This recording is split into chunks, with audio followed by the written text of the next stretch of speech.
Assalamualaikum warahmatullahi wabarakatuh. Di sini kami dari kelompok 9 akan mempresentasikan hasil diskusi kami tentang sumber-sumber pendanaan pariwisata. Kelompok 9 yang beranggotakan saya sendiri Tri Haryani, ada juga Johan Julianto dan juga Khairul Mutia. Saya Tri Haryani, di sini saya akan mempresentasikan tentang sumber-sumber pendanaan pariwisata, yaitu sumber pendanaan pariwisata oleh pemerintah. Pembangunan infrastruktur pariwisata tidak hanya menjadi tugas pemerintah saja untuk mendanai pengembangannya, namun menjadi tugas bersama.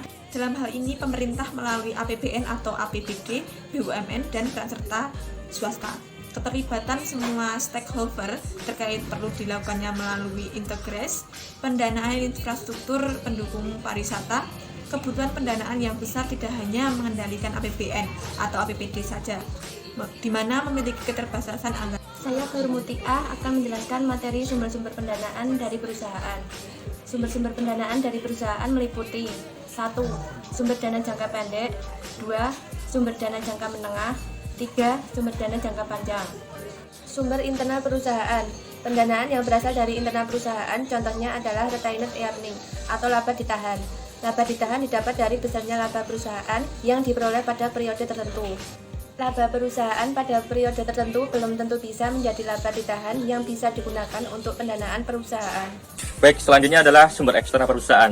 Pendanaan yang berasal dari eksternal perusahaan adalah sumber dana yang berasal dari para kreditur dan pemilik perusahaan.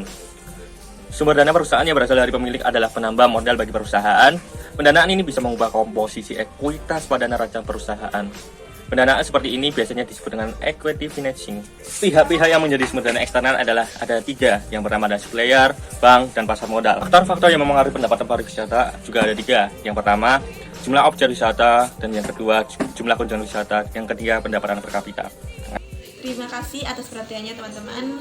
Sekian dari kelompok kami, kelompok 9. Jika ada kesalahan kata ataupun materi yang kurang, kami mohon maaf. Wassalamualaikum warahmatullahi wabarakatuh.